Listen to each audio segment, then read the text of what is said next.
Anemia of inflammation versus iron deficiency, new diagnostic tools and therapies. Welcome to the official GlobalRPh YouTube channel. If you haven't already, hit that subscribe button to stay updated with our latest videos. This video provides a clear, up-to-date overview of how anemia of inflammation, AI, and iron deficiency anemia, IDA, differ, focusing on how to diagnose and treat them effectively. It highlights recent advances in diagnostic tools and therapies, helping healthcare professionals make informed decisions, especially when managing anemia in chronic disease. Anemia is a highly prevalent condition encountered across virtually all clinical specialties. It is defined by a reduction in healthy red blood cells, or hemoglobin, impairs oxygen delivery throughout the body.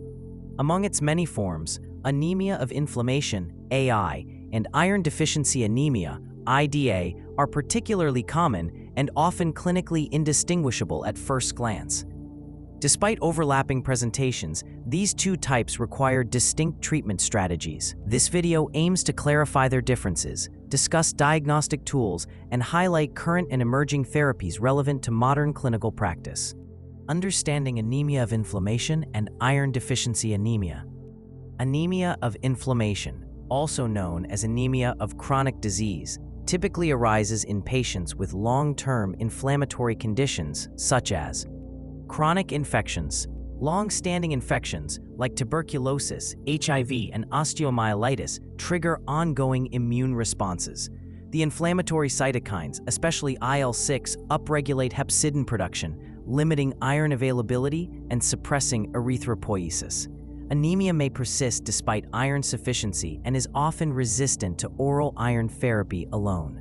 Autoimmune and rheumatologic disorders. Conditions such as rheumatoid arthritis, systemic lupus erythematosus, SLE, and inflammatory vasculitis are commonly associated with AI.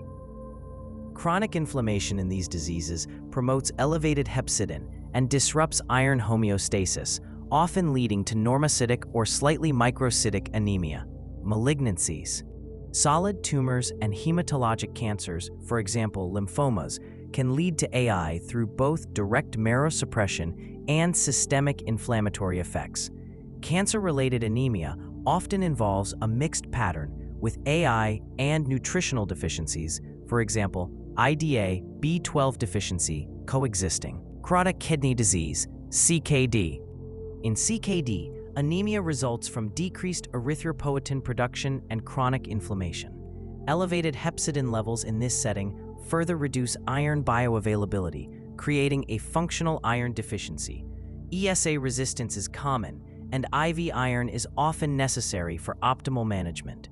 Inflammatory cytokines, particularly interleukin-6, IL-6, stimulate the liver to produce hepcidin, which inhibits iron export from enterocytes and macrophages. As a result, iron becomes sequestered in storage sites and is unavailable for red blood cell production. Erythropoiesis is further suppressed by reduced responsiveness to erythropoietin. Despite adequate or even elevated iron stores, patients develop a functional iron deficiency. Iron deficiency anemia. Iron deficiency anemia, IDA, is caused by an absolute deficiency of iron, typically due to one or more of the following. Inadequate dietary intake. Common in populations with limited access to animal-based foods or in individuals following restrictive diets, such as vegan or vegetarian. Iron from plant sources, non-heme iron, has lower bioavailability and may not meet physiologic demands, especially in high-risk groups like pregnant women and children. Or gastrointestinal absorption. Conditions like celiac disease, inflammatory bowel disease, IBD, or post-bariatric surgery reduce the mucosal surface area or impair gastric acid production, which is essential for iron absorption. Even with adequate intake, malabsorption may lead to persistent anemia. Chronic blood loss. A leading cause of IDA globally. In premenopausal women, heavy menstrual bleeding is a major contributor. In adults over 50, occult gastrointestinal bleeding due to peptic ulcers, malignancy, or NSAID use must be ruled out. Regular use of aspirin or anticoagulants can exacerbate the condition. In IDA, both iron stores and serum iron levels are low, resulting in impaired hemoglobin synthesis and microcytic hypochromic anemia. The body responds by increasing iron absorption and mobilization through suppression of hepcidin. But if the deficit persists, anemia worsens. Diagnostic challenges. AI and IDA often present with similar clinical symptoms, like fatigue, pallor, weakness, and comparable lab findings, including low hemoglobin and serum iron. However, traditional markers alone are not sufficient to reliably differentiate between them. Advanced diagnostic tools are now aiding in more accurate classification. New diagnostic tools. Ferritin reflects iron storage, but as an acute phase reactant, it is elevated in inflammation. In IDA, ferritin is typically less than 30 nanograms per milliliter. In AI, ferritin may be normal or elevated despite insufficient iron availability. To improve accuracy in inflammatory conditions, a cutoff of less than 100 nanograms per milliliter is often used. This adjustment accounts for elevated baseline ferritin due to inflammation and improves sensitivity in detecting true iron deficiency. Hepcidin. Hepcidin is now considered a key biomarker in iron regulation. Low hepcidin is consistent with IDA, allowing for increased absorption and mobilization of iron. High hepcidin is a hallmark of AI and results in iron sequestration. Measuring hepcidin can be particularly helpful when ferritin values are ambiguous. However, lack of standardized assays remains a challenge in clinical practice. Other complementary markers.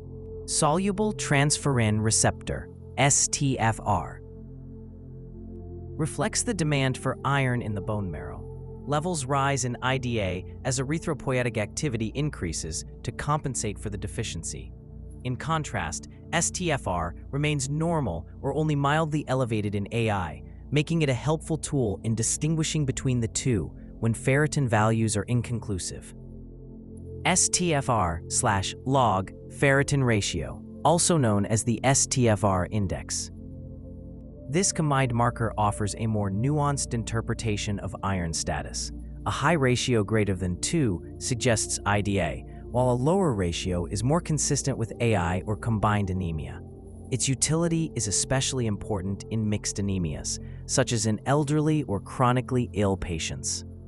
Reticulocyte hemoglobin content, CHR or RetHe, measures the hemoglobin content of newly formed reticulocytes, providing a real-time snapshot of iron availability for erythropoiesis. A low CHR indicates recent or ongoing iron restriction, even before changes in traditional markers appear. It is especially useful in pediatric populations and in the early detection of treatment response. Treatment approaches. Managing iron deficiency anemia, IDA. Treatment aims to replenish iron stores and correct anemia. Oral iron therapy is first line, such as ferrous sulfate, gluconate, or fumarate. Dosing typically ranges from 100 to 200 milligrams elemental iron daily. However, gastrointestinal side effects and poor absorption may limit effectiveness. Intravenous IV iron is indicated when oral iron is ineffective, poorly tolerated, or when rapid correction is needed, such as preoperative patients, late-stage pregnancy, or symptomatic anemia. Common IV formulations include ferric carboxymaltose, iron sucrose, and iron dextran. Managing anemia of inflammation, AI. Effective management requires addressing the underlying inflammatory condition. However, adjunct therapies are often necessary. Erythropoiesis-stimulating agents, ESAs, used especially in CKD, cancer, or inflammatory diseases where endogenous erythropoietin is suppressed. IV iron therapy, increasingly recognized for its ability to bypass hepcidin-mediated iron blockade and support red blood cell production, even in patients with normal ferritin levels. Anti-inflammatory treatment. Optimizing control of the primary disease can reduce hepcidin levels and partially reverse anemia. The role of IV iron in chronic disease. Recent studies have shown that IV iron can be beneficial in treating AI associated with various chronic conditions. chronic kidney disease, IV iron improves response to ESAs and may reduce ESA dosage requirements. Inflammatory bowel disease, IV iron can rapidly correct anemia and replenish iron stores. Heart failure, IV iron has been shown to improve symptoms and quality of life in patients with iron deficiency, with or without anemia. Cancer-related anemia, IV iron may enhance the efficacy of ESAs and reduce transfusion requirements. Advantages of IV iron over oral iron in chronic disease include bypassing impaired intestinal absorption. In many chronic conditions, such as IBD or post-gastrointestinal surgery, inflammation or anatomical changes impair iron uptake. IV iron directly delivers iron to the bloodstream, overcoming absorption barriers and ensuring consistent bioavailability. Rapid repletion of iron stores. IV iron allows for high-dose delivery in fewer infusions. Modern formulations such as ferric carboxymaltose or iron isomaltoside can deliver up to 1,000 milligrams in a single sitting, enabling full repletion in 1 or 2 visits. This is crucial in cases of severe anemia or when time-sensitive correction is needed, for example, before major surgery. Better tolerability and adherence. Oral iron often causes gastrointestinal side effects such as constipation, nausea, and abdominal discomfort, leading to poor adherence.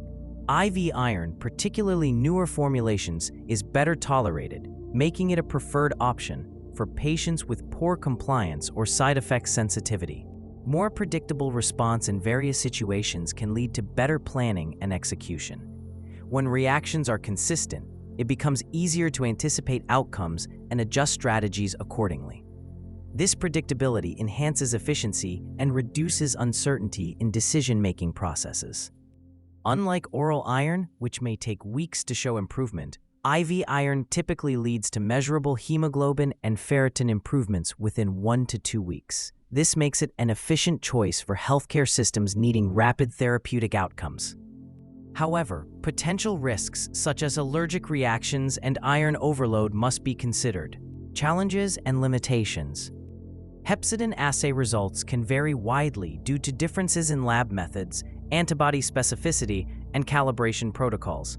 This lack of standardization makes it difficult to compare results across studies and may lead to inconsistent interpretations. Different laboratories use varied methods for measuring hepcidin, making comparisons difficult. Until standardized reference ranges are established, clinical interpretation must be cautious and often context-dependent. Variable ferritin cutoffs. Ferritin levels can vary based on factors like age, sex, and inflammation. Therefore, a single cutoff may not be appropriate for everyone. Understanding these variables is crucial for accurate interpretation. Clinical guidelines differ on what constitutes low, normal, or high ferritin in inflammatory conditions. This lack of consistency can lead to misdiagnosis or undertreatment of IDA in patients with elevated inflammatory markers. Lack of long-term safety data. While short-term efficacy of IV iron is well documented, there is limited data on long-term outcomes, especially with repeated courses in chronic disease management. More longitudinal studies are needed to understand cumulative risks. Many clinicians are unfamiliar with newer iron markers or hesitate to use IV iron due to outdated perceptions of safety risks. Education and updated protocols are needed to facilitate evidence-based practice. Future directions. As our understanding of iron metabolism and the interplay between inflammation and anemia continues to evolve, several areas warrant further investigation.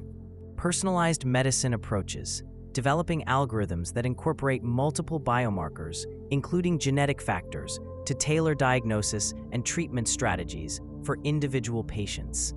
Novel iron formulations. Research into new IV iron preparations with improved safety profiles and longer-lasting effects could enhance treatment options.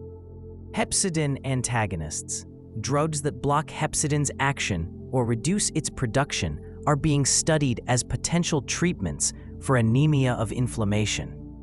Combination therapies.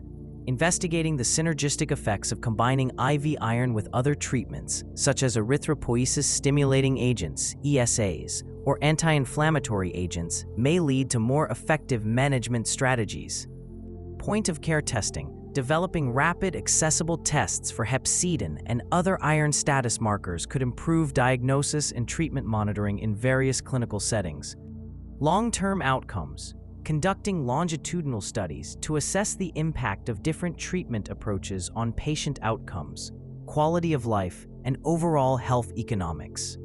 These areas of research hold promise for improving the diagnosis and management of both anemia of inflammation and iron deficiency anemia. As healthcare professionals, staying informed about these developments will be crucial for providing optimal care to patients with these complex conditions.